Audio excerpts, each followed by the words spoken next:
ইমানদার গাফেল হয় না। বারবার এই শব্দ কিন্তু বলছি, মনে রাখি। কি হয় না? মুমিন বলেন বাবা, বলেন মুমিন গাফেল হয়। কেন ভুলে গেলেন আল্লাহকে? একটা অটো চালাইতে চালাইতে নামাজের সময় নাই কেন? একটা সিএনজি চালাইতে চালাইতে নামাজের টাইম নাই। কয় টাকা বেতনের চাকরি করেন জানি না আমরা? যারা চাকরি করেন কয় টাকা বেতন? 30,000, 60,000, 90,000 টাকা, 1 লাখ টাকা মাসে ইনকাম। এক মাসে নামিয়া 30 দিনে 1 লাখ টাকা কি খুব বেশি কোনো টাকা নাকি? 30 দিনে 30,000 টাকা কি খুব বেশি টাকা নাকি? মাত্র 30,000 টাকার জন্য আল্লাহকে ছেড়ে দিলেন। একটা ওয়াক্ত নামাজ পড়লেন না, এই একটা বাড়ি করে, একটা বিল্ডিং করে, 2টা প্রাইভেট কার চালাইয়া, আস্তাগফিরুল্লাহ, এত অল্প দামে আল্লাহকে প্রত্যাখ্যান করলেন। কি দুনিয়া ভোগ করলাম আমরা বলে? অতিরিক্ত কি দুনিয়া ভোগ করে আল্লাহকে ভুলে গেলাম। ইয়া আইয়ুহাল ইনসান মা গাররাকা বিরাব্বিকাল কারীম। আল্লাহ বলেন, হে মানুষ, আমার মতো দয়ালু মেহেরবান মালিককে ছেড়ে দেওয়ার জন্য কে তোমাকে ধোঁকা দিল? কাকে পেয়ে বন্ধু আমার মতো পরম বন্ধু বাদ দিয়ে দিলাম? মা গাররাকা বিরাব্বিকাল কারীম। এমন মেহেরবান মাওলা কেমনে ছেড়ে দিলা বান্দা? কোন মা যদি বলে 6 মাস যদি কোনো সন্তান কোন মায়ের খবর না নেয়, একটা ফোন করে না, কোনদিন জিজ্ঞাসাও করে না, 6 মাসের ব্যবধানে কোনো মা যদি বলে সন্তানকে, বাপ আমি তোর সেই মা যে তোরে 9 মাস গর্ভে ধারণ করেছি, আমি তোর সেই মা যে তোরে 2 বছর বুকের দুধ খাওয়াইছি, সন্তান আমার 6 মাস এমন গর্ভধারিণী মাকে কেমনে ভুলে গেলি? সেই সন্তান পাথর দিল হলেও তো দিল নরম হয়ে যাবে। তো মহান আল্লাহ পাক বলে, রব্বুল আলামিন বলে, বান্দা কত একটা বছর আমি আল্লাহই তো তোরে খাদ্য দিলাম, খাবার দিলাম, পানীয় দিলাম, আসমান জমিন গোটা কায়নাত দিয়ে তোকে আমি আল্লাহ লালন পালন করলাম। বিনিময়ে একটা বছর কোনদিন আমি বুঝি ফজরের একটা সেজদাও পেলাম না। কেমনে পারলি বান্দা? আমার মতো মালিককে ভুলে যেতে পারলা কেমনে? কি জবাব হবে? আল্লাহর নবী সাল্লাল্লাহু আলাইহি ওয়াসাল্লাম বলবে হাসরের দিন, উম্মত 23 বছর আমি দিন রাত তোদের জন্য কেঁদেছিলাম, আমার এত চোখের পানি কেমনে প্রত্যাখ্যান করলি উম্মত? আম্মা জান আয়েশা রাদিয়াল্লাহু তাআলা আনহা বলেন, এশার নামাজের পরে আল্লাহর নবী দাঁড়িয়েছেন। নবীজির স্ত্রী আয়েশা বলে, খোদার কসম দুনিয়াবাসী, আমি দেখছি আমার স্বামী অন্ধকার রাতে দাঁড়িয়েছেন, ফজরের আজান পর্যন্ত এক দাঁড়ানোতে 2টা চোখের পানি ফেলে আল্লাহর কাছে উম্মতের জন্য গুনাহ মাফ চাইছে। হাত্তা তাওয়াররামাত কাদামাহু, হযরত আয়েশা বলেন 2টা পা মুবারক ফুলে ফুলে গেছে। এত চোখের পানির বদলা এই ছিল নাকি? বলেন বাবা। এজন্য বাপ নবী সাল্লাল্লাহু আলাইহি ওয়াসাল্লাম 23 বছর কেঁদেছেন। তায়েফে কি পরিমাণ রক্ত ঝরিয়েছেন, উর্দু কিতাবে আছে। নবী সাল্লাল্লাহু আলাইহি ওয়াসাল্লাম তায়েফ থেকে যেদিন ফিরে আসছে, এই পুরা দেহ রক্তাক্ত হয়ে, শুনেন, সারা দেহ থেকে এই পরিমাণ রক্ত ঝরেছে। নবীজির পালক পুত্র যায়েদ ইবনে হারেসা রাদিয়াল্লাহু তাআলা আনহু, তিনি সাথে ছিলেন ওই সফরে, তায়েফের সফরে। উনি বলেন, আল্লাহর নবী সাল্লাল্লাহু আলাইহি ওয়াসাল্লামের দেহ মোবারকের রক্ত পায়ের জুতার সাথে পায়ের তালু এইভাবে জমাট বাইধে গেছে রক্তে, আমি খুলতে পারতেছিলাম না। হযরতে যায়েদ বলেন, আমি নবীজির পবিত্র রক্ত দেহের আমি আমার গায়ে মাখতেছিলাম, এত রক্ত ঝরাইছে বাপ। উর্দু কিতাবের মধ্যে আছে, আল্লাহর নবী সাল্লাল্লাহু আলাইহি ওয়াসাল্লাম এই রক্ত মাখা দেহ নিয়ে তায়েফের সীমানা থেকে একটু সামনে মক্কা না নাখলা একটা জায়গায় একটা আঙ্গুর খেজুরের বাগানে ঢুকছে এই রক্ত মাখা শরীর নিয়ে। ঘটনাচক্রে নবীজির একজন সবচেয়ে বড় দুশমন মক্কার উতবা, আপনারাও নাম শুনছেন, আবু জাহেল, আবু লাহাব, উতবা, সাইবা নবীজির বিরোধিতাকারী মক্কার কুরাইশদের অন্যতম একজন ছিল উতবা। এই উতবার বাগান ছিল ওইটা, এই যেই বাগানে নবীজি ঢুকছে রক্তমাখা দেহ নিয়ে। ঘটনা চক্রে ওই সময় এই উতবা কাফের মক্কার নবীজির দুশমন সে বাগানে ছিল। সে তাকাইয়ে দেখছে আল্লাহ নবী সাল্লাল্লাহু আলাইহি সাল্লামের এই রক্তমাখা দেহ তায়েফের ময়দান থেকে এসে তিনি ঢুকছেন। আল্লাহর কসম বাপ, এক কাফের যে মৃত্যু পর্যন্ত ঈমান আনে নাই, বদরের যুদ্ধের দিনে এই উতবা নিহত হয়েছিল। এই তায়েফের এই রক্তমাখা দেহ দেখে এই উতবা নামের এই বেঈমান চিৎকার করে বলছিল, হায় তায়েফবাসী, এক মানুষকে কেমনে এতটা মারা মারলি, আমার ভাতিজারে তোরা কেমনে এত পাথর মারলি। আমরাও তো আমার ভাতিজার আজকে 11 বছর, নবীজি 11 বছর পরে 40 বছরে ইসলাম প্রচারে 11তম বছরের মাথায় তায়েফ গেছিলেন। আমরা তো গত 11টি বছর কোনদিন এত বিরোধিতা সত্ত্বেও ভাতিজারে এইভাবে পাথর মারি নাই। এক কাফেরের কলিজার মধ্যে আঘাত লাগছে, চোখের পানি আসছে, আর উম্মত কত শতবার এই কথা শুনছে কিন্তু মোটেই মনে করে না। আহ, এই দিল কত বড় পাষাণ দিল যে তার নবীর সাল্লাল্লাহু আলাইহি সাল্লামের কথা কখনোই মনে পড়ে না। বলেন বা, এই জন্য আমি আবার বললাম, আমি একটা আয়াত, আপনাদের পরিচিত আয়াত পড়ছি। আমার প্রথম কথা, গাফেল না হই। মুমিন গাফেল হয় না। অনেক কিশোর নওজোয়ান, অনেক যুবক ভাই, আপনাদের সবার কাছে অনুরোধ, বাপ জিন্দেগির কদর করেন, হায়াতের কদর করেন। আমরা মুসলমান, আমরা ইমানদার, আমরা মুমিন। কোরআনুল কারীমের মধ্যে আছে মানুষ জাহান্নামী হওয়ার 1 নাম্বার কারণ কি? গাফলত। কি বলেন? 1 নাম্বার খামখেয়ালি, অবহেলা। কোরআন শরীফে আছে, আল্লাহ তাআলা বলেছে, যত লোককে আমি আল্লাহ জাহান্নামে ফেলবো, মানে যত লোক জাহান্নামী হবে, সমস্ত লোকের পরিচয় একত্রে, উলাইকা হুমুল গাফিলুন। সরাসরি কোরআন শরীফ আল্লাহ বলেন এরা কেন জাহান্নামী হলো? কারণ এরা সকলেই ছিল গাফেল। কি ছিল বাপ? গাফেল। কোরআন শরীফে আছে, আল্লাহ তাআলা আমাদের নবী সাল্লাল্লাহু আলাইহি সাল্লামকে বলছেন, নবীজিকে বলছেন, আচ্ছা নবীজি আল্লাহ তাআলার স্মরণ থেকে গাফেল ছিলেন কতক্ষণ? সপ্তাহে কোন দিন? 24 ঘন্টার মধ্যে কখন? কখনোই না। আম্মা জান আয়েশা রাদিয়াল্লাহু তাআলা আনহা বলেন, নবীজির স্ত্রী, কানা রাসূলুল্লাহ সাল্লাল্লাহু আলাইহি ওয়াসাল্লাম ইয়াযকুরুল্লাহ ফি কুল্লি আহইয়ানিহি। তিনি বলেন আল্লাহর নবী সাল্লাল্লাহু আলাইহি সাল্লাম সর্বদাই আল্লাহ তাআলার স্মরণ করতেন। ফি কুল্লি আহইয়ান, সর্বদাই আল্লাহ তাআলার জিকির করতেন, স্মরণ করতেন। তাহলে যিনি সারাক্ষণ আল্লাহকে স্মরণ করতেন, সেই তাকে, নবীকে আল্লাহ কোরআনে বলছেন, ওয়ালা তাকুম মিনাল গাফিলিন। নবীজিকে বলছি, বন্ধু আপনাকে বলছি, গাফেলদের অন্তর্ভুক্ত হইয়েন না। আপনি কে, আমি কে বলেন? নবীজিকে যদি আল্লাহ কথা বলে যে বন্ধু আপনি গাফেলদের অন্তর্ভুক্ত হইয়েন না, আমাদের জন্য কি পরিমাণ তাকিদ, আমাদের জন্য কি পরিমাণ গুরুত্ব দেওয়া উচিত, গুরুত্ব দেওয়া উচিত।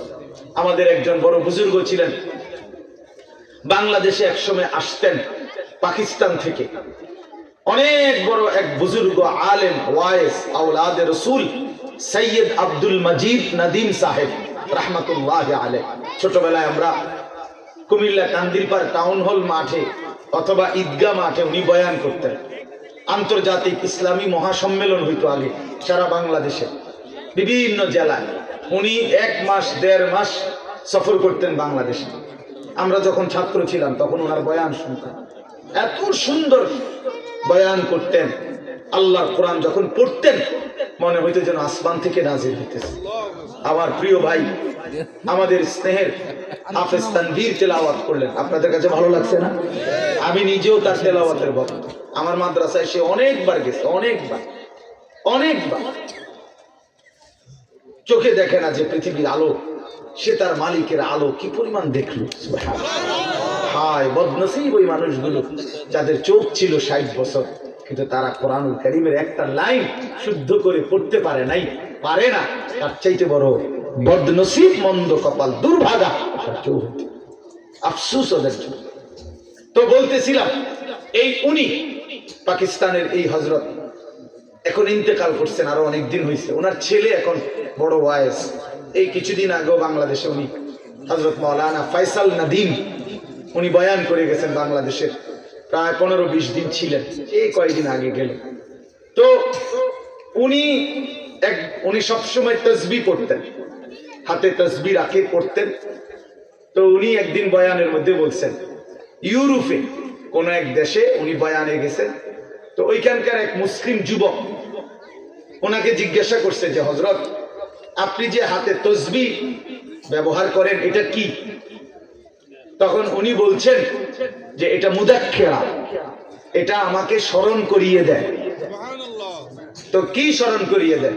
আমাকে একটু পর পর এটা হাতে থাকলে আমার আল্লাহর জিকিরের কথা স্মরণ করায়, হাতে লাগলে আমার এটা তখন মনে পড়ে, তো আমি কিছুক্ষণ আবার আল্লাহকে ডাকি, জিকির করি, এই জন্য এটা আমার স্মরণ করায় দেয়। তখন ওই যুবক, কথাটা খেয়াল করে, ওই যুবক তখন ওনাকে বলছে, আচ্ছা হযরত, নবী সাল্লাল্লাহু আলাইহি ওয়াসাল্লাম তিনি এই তসবিহ মানে এই দানাওয়ালা এগুলো এটা ব্যবহার করতেন, এটা ব্যবহার করতেন।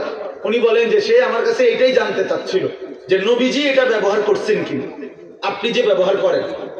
তখন উনি বলেন, আমি তাকে বললাম, হ্যাঁ যুবক, তোমার প্রশ্ন তো ঠিক আছে, নবীজি এটা ব্যবহার করতেন কিনা, কিন্তু আগে তুমি কি এটা জানো যে নবী সাল্লাল্লাহু আলাইহি সাল্লাম আল্লাহকে ভুলতেন কিনা? বুঝলেন না কথা? নবী সাল্লাল্লাহু আলাইহি সাল্লাম আল্লাহকে ভুলতেন কিনা? তিনি তো আল্লাহকে কখনোই ভুলতেন না। তা আমি তো প্রথমেই বলছি, এইটা তো ওই ব্যক্তির জন্য যে ভুলে যায় তার মাওলাকে, এটা মনে করায় দেয়। আল্লাহর নবী এটা কেন ব্যবহার করবেন? তিনি তো 24 ঘন্টাই আল্লাহকে স্মরণ করতেন। ওনারে আবার মনে করাই দিবি,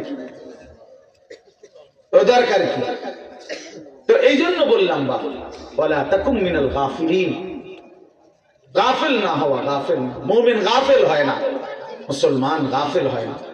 মুসলমান গাফিল হয়, এক ধ্যানে থাকে, এক ফিকিরে থাকে, আখিরাতের গন্তব্যের দিকে তাকিয়ে থাকে।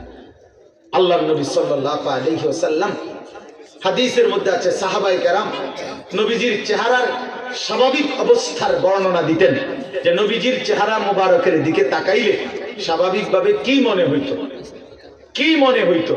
তো সাহাবীরা বলতেন, নবীজি সাল্লাল্লাহু আলাইহি সাল্লামের চেহারা মোবারকের দিকে তাকাইলে 24 ঘন্টা মনে হতো মুতাওয়াসিলাল আহজান দাইমাল ফিকর, তিনি সর্বদাই চিন্তা করতেছেন এবং কোনো না কোনো ফিকির করছেন, কোনো না কোনো, আর কাকে বলা যায়, আর কিভাবে বলা যায়, আর কেমনে বলা যায়, আর কার কাছে যাওয়া যায়, কেমনে আল্লাহর দ্বীনের কথা বলা যায়, কিভাবে এক এক আমাদের বিশ্ব ইস্তেমার দ্বিতীয় দিনের বাদ বা গ্রিব বয়ানে হযরত মাওলানা আহমদ লাট সাহেব দামাত বারাকাতুহুম, জগৎ বিখ্যাত এই মহা বুজুর্গ, মহান মনীষী, উনি ওনার বয়ানের মধ্যে বলতেছিলেন, আমি ময়দানে বসেই শুনতেছিলাম, হযরত বলছেন রাসূলুল্লাহ সাল্লাল্লাহু আলাইহি সাল্লামের 24 ঘন্টা ফিকির ছিল এক এক আল্লাহর বান্দা কিভাবে জাহান্নাম থেকে বাঁচবে।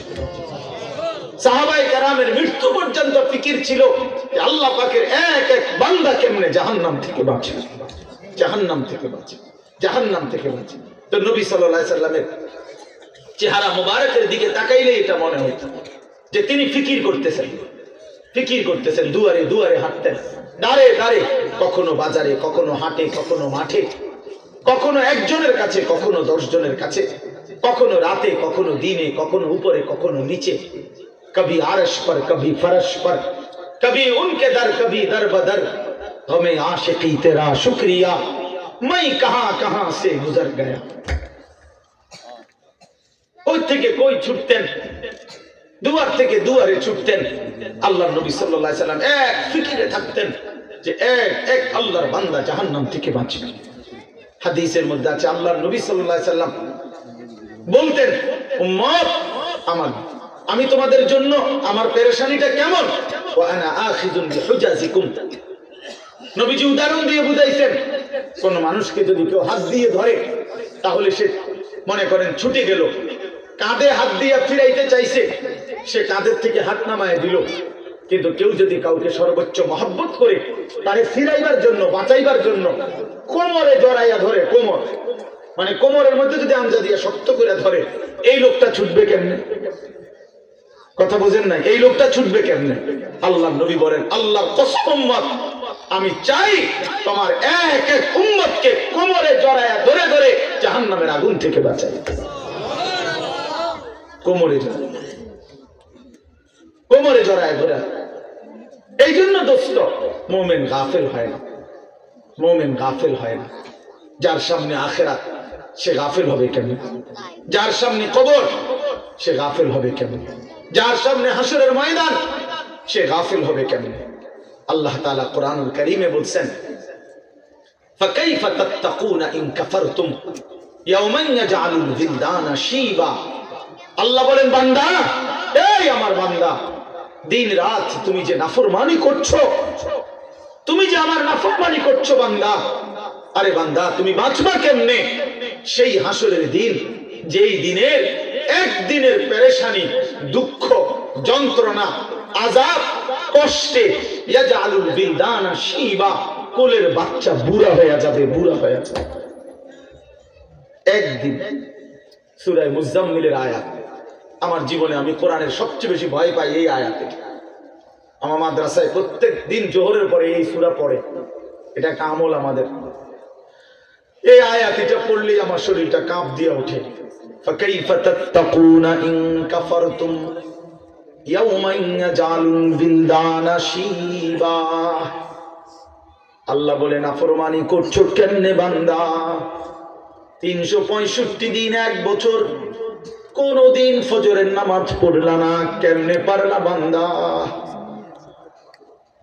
কেমনে সহ্য করলা মুমিন? একটা দিনও কোনদিন ফজরের নামাজ পড়লা না। মুসলমান এত নির্মম হয় কিভাবে? ইমানদার এমন জালেম কেমনে হয় বান্দা? কিভাবে সম্ভব? 365 দিন কোনদিন একটা বারও ফজরের সিজদা দিলা না। ফাকাইফা তাত্তাকুনা ইন কাফারতুম, কেমনে বাঁচবা বান্দা, কেমনে? একদিনেই তো হাসরের ময়দানে কোলের বাচ্চা বুড়া হয়ে যাবে। ফাবিআইয়ি হাদিসিন বাদাহু ইউমিনুন। আল্লাহ কোরআনে বলে, বান্দা আমি 23 বছর কোরআন নাজিল করেছি, 30 পারা কোরআন নাজিল করেছি বান্দা। সর্বশ্রেষ্ঠ ফেরেশতা জিবরাইলকে দিয়ে পাঠিয়েছি। আমার কলিজার টুকরা সর্বশ্রেষ্ঠ রাসূল, আমার সবচেয়ে প্রিয় বন্ধুর কাছে নাজিল করেছি। 23 বছর নাজিল করলাম, 30 পারা কোরআন নাজিল করলাম। জিবরাইলের মতো শ্রেষ্ঠ ফেরেশতা দিয়ে পাঠাইলাম। বন্ধুর মতো কলিজার টুকরা আমার আখিরি নবীর কাছে প্রেরণ করলাম। প্রতিটা কথা বান্দা আমি বারবার বারবার বললাম। এবার আল্লাহ জিজ্ঞেস করে, বান্দা এরপরে আর আমি কেমনে বললে, কতবার বললে, আর কোন কিতাব নাজিল করলে, আর কাকে বললে, কেমনে বললে, আর কার কাছে নাজিল করলে? তুমি বান্দা আমার কথা মেনে নিতা, তুমি বলো। বলেন যুবক ভাই যারা নামাজ পড়েন না, প্রিয় ভাই আমার, বন্ধু আমার, তোমার মালিক তোমারে আর কতবার বললে তুমি সেজদা দিতা? 23 বছর বলেও মনটা গলাইতে পারলো না। 30 পারা কোরআন নাজিল করলেও দিল গলাইতে পারলো না। আর কতবার বললে ইয়া আইয়ুহাল্লাযীনা আমানু, হে ঈমানদারগণ। এই শব্দটি কোরআনুল কারীমে 89 বার আছে। কতবার?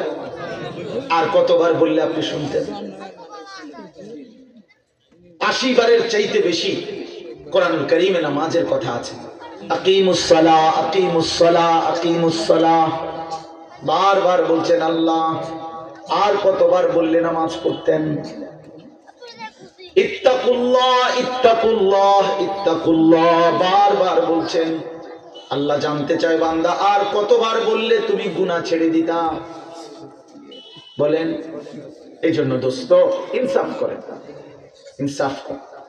নিয়ম সর্বস্ব একটা ওয়াজ যেন না হয়, একটা ফিকির যেন হয়, দিলের মধ্যে যেন একটা অনুভূতি জাগে।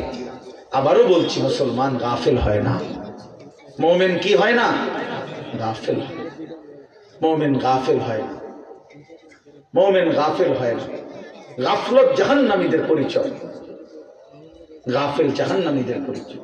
আমার কিশোর নওজোয়ান ভাই, সবার কাছে অনুরোধ করলাম, নওজোয়ান নিজের উপরে দয়া করেন, বয়স্ক বাবা যারা আছেন নিজের উপরে রহম করেন, ফিকির করেন, ফিকির করেন। ওয়ালতানজুর নাফসুম মা কদ্দামাত লিগাদ। আমরা প্রত্যেকে, আল্লাহ বলছে, প্রতিটি প্রাণ, প্রতিটি আত্মা, প্রতিটা জীবন আলাদা আলাদা লক্ষ্য করো, হিসাব করো। আজকের দুনিয়া থেকে আগামীকালকের আখিরাত পর্যন্ত, আগামীকালকের আখিরাতের জন্য আজ দুনিয়া থেকে কি পাঠিয়েছে। আজকের সারা দিনে 3 বেলা নাস্তা, দুপুরের খাবার, রাতের খাবার, তো আজকের সারা দিনের খাবার নাস্তা মিস হয়েছে কয়জনের? আর 5 ওয়াক্ত নামাজ মিস হয়েছে কয়জনের? ইনসাফের সাথে বলেন, কেন নামাজ পড়তে পারলেন না? কেন নাস্তা খানা ছাড়তে পারলেন না? নাস্তা তো ছুটলো না, নামাজ কেন ছুটলো? দুপুরের খাবার তো ছুটলো না, জোহরের নামাজ কেন ছুটে গেল? কার সাথে নারাজ হইলেন? কারে বুড়া আঙ্গুল দেখাইলেন? কারে বৃদ্ধাঙ্গুলি দেখাইলেন? এই যুবক, কার সাথে গাদ্দারি করলাম? এই নাফরমান, কার সাথে গাদ্দারি করলাম? তুমি জানো তোমার চাইতে অহংকারী, তোমার চাইতে বড় থেকে বড় গাদ্দার এই পৃথিবীতে আল্লাহ তাআলা নিশ্চিহ্ন করে দিয়েছে। আওয়ালাম ইয়ালাম আন্নাল্লাহ قد أهلك من قبله من القرون من هو أشد منه قوة وأكثر جمعا। এটা কোরআন শরীফের আয়াত, সূরা কাসাস, এই সূরার মধ্যে আয়াত আছে। আল্লাহ বলছে, কারুনকে, মুসা নবীর জামানার সেই কারুন, ওই অহংকারী জালেম সম্পদশালী ছিল। আল্লাহ তাকে বলছেন, আমি অজস্র অগণিত সম্পদ, রাশি রাশি স্বর্ণ দিছি তারে, আমি স্বর্ণের স্তূপ দিছি তারে আমি। আল্লাহ বলেন, আমি তারে বলছিলাম আমার হক আদায় করো, সম্পদের যাকাত, সম্পদের দান, সাদাকা করো, আমি দিছি। কোরআন শরীফে আছে, কারুন বলছে, ইন্নামা উতীতুহু আলা ইলমিন ইনদি। মুসা আল্লাহরে বলল, এই একটা সম্পত্তি আল্লাহ দেয় নাই, আমার জ্ঞান, আমার ইলম, আমার বুদ্ধি, আমার বিবেক, আমার বুদ্ধিমত্তা, এটা দিয়ে আমি কামাই করেছি। আল্লাহর কসম, এটা কোরআন শরীফে না, কারুন এই কথা বলছে, এটা আমার শক্তি, আমার বুদ্ধি, আমার মেধা, আমার যোগ্যতায় আমি এই রোজগার করি। সার্টিফিকেটের বড়াই দেখান, সম্পদ আমি কামাই করি। আল্লাহ, এই তখন আল্লাহ বলছে, আচ্ছা বেঈমান, তুই জানো না আমি আল্লাহ তোমার চাইতে শক্তিতে, সম্পদে বেশি এমন অগণিত জাতি, গোষ্ঠী, ব্যক্তিকে ইতিপূর্বে ধ্বংস করে দিয়েছি, ধ্বংস করে দিয়েছি। হ্যাঁ হ্যাঁ, 16 বছরের জালেম জানতো না এর আগেও এমন জালেম পৃথিবী থেকে ধ্বংস হয়েছে।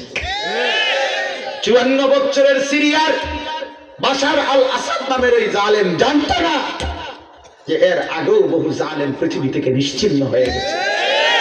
ইসরায়েলের ওই ইহুদি কুত্তারাও জানে না যে এর আগেও তাদের আরো বড় বড় ক্ষমতাধর ইহুদি বেঈমান পৃথিবী থেকে নিশ্চিহ্ন হয়ে গেছে।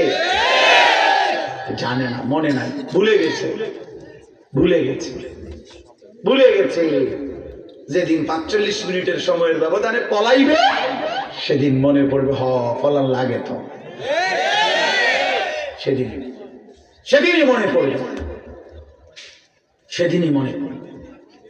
এই জন্য এই পৃথিবীতে আল্লাহ বলছেন, বান্দা তুমি জানো না আমি কোন অহংকারীকে পৃথিবীতে টিকতে দেই নাই, কোন জালেম টিকে নাই, কোন নাফরমান টিকে নাই, এই পৃথিবীতে টিকে নাই। এরপরে কোরআন শরীফ আছে, ওয়াখাসাফনা বিহি ওয়া বিদারিহিল আরদা, আমি আল্লাহ কারুনকে, তাকে সহ, তার ঘর বাড়ি সম্পদ সহ একটা টান দিছি জমিনের নিচে, জিন্দা দাফন করে দিছি। খালাস, কুল্লু খালাস, শেষ করে দিছি। ফাজআলনা আলিয়াহা সাফিলাহা ফামতারনা আলাইহিম হিজারাতাম মিন সিজিল। আল্লাহ বলে লূত আলাইহিস সালামের জাতি জিনা ব্যভিচার পুরুষে পুরুষে অপকর্ম করেছে, অসভ্যতার নোংরামির সীমা ছাড়ায় গেছে। আল্লাহ বলেন আমি জমিন উল্টায়া দিয়া এক রাতে ভোরবেলা ফজরের ওয়াক্তে সাতবক জমিনের মাটি উল্টায়া ধ্বংস করে দিছি, ধ্বংস করে দিছি। এজন্য পৃথিবীতে কোন জুলুম টিকে না, একক ব্যক্তিগত জুলুম এটাও টিকে না, সংঘবদ্ধ জুলুম, সামষ্টিগত জুলুম এটাও টিকে না, রাষ্ট্রীয় জুলুমও টিকে না, পারিবারিক ঘরের জুলুমও টিকে না, এমন কোন জালেমে টিকে না। শেষ পর্যন্ত বেইজ্জতি হয়ই হয়, এটা অনিবার্য পরিণতি, প্রতিটা জুলুমের অনিবার্য পরিণতি। এটা আমার জন্য সত্য, আপনার জন্য। এই জন্য দোস্ত আমার এই প্রথম বক্তব্য এতগুলো কথা বললাম, গাফেল না হওয়া, ইমানদার গাফেল হয় না। বারবার এই শব্দ কিন্তু বলছি, মনে রাখি, কি হয় না? মুমিন বলেন, বাবা বলেন, মুমিন গাফেল হয়। কেন ভুলে গেলেন আল্লাহকে? একটা অটো চালাইতে চালাইতে নামাজের সময় নাই কেন? একটা সিএনজি চালাইতে চালাইতে নামাজের টাইম নাই। কয় টাকা বেতনের চাকরি করেন জানি না আমরা? যারা চাকরি করেন কয় টাকা বেতন? 30,000, 60,000, 90,000 টাকা, 1 লাখ টাকা মাসে ইনকাম। এক মাসে নামিয়া 30 দিনে 1 লাখ টাকা কি খুব বেশি কোনো টাকা নাকি? 30 দিনে 30,000 টাকা কি খুব বেশি টাকা নাকি? মাত্র 30,000 টাকার জন্য আল্লাহকে ছেড়ে দিলেন। একটা ওয়াক্ত নামাজ পড়লেন না, এই একটা বাড়ি করে, একটা বিল্ডিং করে, 2টা প্রাইভেট কার চালাইয়া, আস্তাগফিরুল্লাহ, এত অল্প দামে আল্লাহকে প্রত্যাখ্যান করলেন। কি দুনিয়া ভোগ করলাম আমরা বলে? অতিরিক্ত কি দুনিয়া ভোগ করে আল্লাহকে ভুলে গেলাম। ইয়া আইয়ুহাল ইনসান মা গাররাকা বিরাব্বিকাল কারীম। আল্লাহ বলেন, হে মানুষ, আমার মতো দয়ালু মেহেরবান মালিককে ছেড়ে দেওয়ার জন্য কে তোমাকে ধোঁকা দিল? কাকে পেয়ে বন্ধু আমার মতো পরম বন্ধু বাদ দিয়ে দিলাম? মা গাররাকা বিরাব্বিকাল কারীম। এমন মেহেরবান মাওলা কেমনে ছেড়ে দিলা বান্দা? কোন মা যদি বলে 6 মাস যদি কোনো সন্তান কোন মায়ের খবর না নেয়, একটা ফোন করে না, কোনদিন জিজ্ঞাসাও করে না, 6 মাসের ব্যবধানে কোনো মা যদি বলে সন্তানকে, বাপ আমি তোর সেই মা যে তোরে 9 মাস গর্ভে ধারণ করেছি, আমি তোর সেই মা যে তোরে 2 বছর বুকের দুধ খাওয়াইছি। সন্তান আমার 6 মাস এমন গর্ভধারিণী মাকে কেমনে ভুলে গেলি? সেই সন্তান পাথর দিল হলেও তো দিল নরম হয়ে যাবে।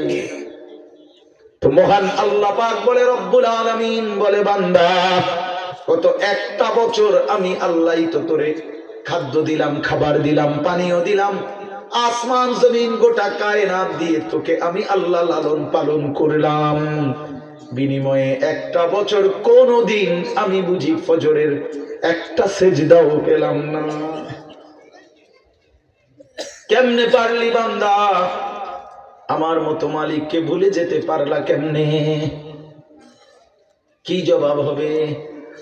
আল্লাহর নবী সাল্লাল্লাহু আলাইহি ওয়াসাল্লাম বলবে হাসরের দিন, উম্মত 23 বছর আমি দিন রাত তোদের জন্য কেঁদেছিলাম, আমার এত চোখের পানি কেমনে প্রত্যাখ্যান করলি উম্মত? আম্মা জান আয়েশা রাদিয়াল্লাহু তাআলা আনহা বলেন, এশার নামাজের পরে আল্লাহর নবী দাঁড়িয়েছেন। নবীজির স্ত্রী আয়েশা বলে, খোদার কসম দুনিয়াবাসী, আমি দেখছি আমার স্বামী অন্ধকার রাতে দাঁড়িয়েছেন, ফজরের আজান পর্যন্ত এক দাঁড়ানোতে 2টা চোখের পানি ফেলে আল্লাহর কাছে উম্মতের জন্য গুনাহ মাফ চাইছে। হাত্তা তাওয়াররামাত কাদামাহু, হযরতে আয়েশা বলেন 2টা পা মুবারক ফুলে ফুলে গেছে। এত চোখের পানির বদলা এই ছিল নাকি? বলেন বাবা। এই জন্য বাপ নবী সাল্লাল্লাহু আলাইহি ওয়াসাল্লাম 23 বছর কেঁদেছেন। তায়েফের কি পরিমাণ রক্ত ঝরিয়েছেন, উর্দু কিতাবে আছে। নবী সাল্লাল্লাহু আলাইহি ওয়াসাল্লাম তায়েফ থেকে যেদিন ফিরে আসছে, এই পুরা দেহ রক্তাক্ত হয়ে, শোনেন, সারা দেহ থেকে এই পরিমাণ রক্ত ঝরেছে। নবীজির পালক পুত্র যায়েদ ইবনে হারেসা রাদিয়াল্লাহু তাআলা আনহু তিনি সাথে ছিলেন ওই সফরে, তায়েফের সফরে। উনি বলেন আল্লাহর নবী সাল্লাল্লাহু আলাইহি সাল্লামের দেহ মোবারকের রক্ত পায়ের জুতার সাথে পায়ের তালু এইভাবে জমাট বাইধা গেছে রক্তে, আমি খুলতে পারতেছিলাম না। হযরতে যায়েদ বলেন আমি নবীজির পবিত্র রক্ত দেহের আমি আমার গায়ে মাখতেছিলাম, এত রক্ত ঝরাইছে বাপ। উর্দু কিতাবের মধ্যে আছে আল্লাহর নবী সাল্লাল্লাহু আলাইহি সাল্লাম এই রক্ত মাখা দেহ নিয়ে তায়েফের সীমানা থেকে একটু সামনে মক্কা না নাখলা একটা জায়গায় একটা আঙ্গুর খেজুরের বাগানে ঢুকছে এই রক্ত মাখা শরীর নিয়ে। ঘটনাচক্রে নবীজির একজন সবচেয়ে বড় দুশমন মক্কার উতবা, আপনারাও নাম শুনছেন, আবু জেহেল, আবু লাহাব, উতবা, সাইবা, নবীজির বিরোধিতাকারী মক্কার কুরাইশদের অন্যতম একজন ছিল উতবা। এই উতবার বাগান ছিল ওইটা, এই যেই বাগানে নবীজি ঢুকছে রক্ত মাখা দেহ নিয়ে।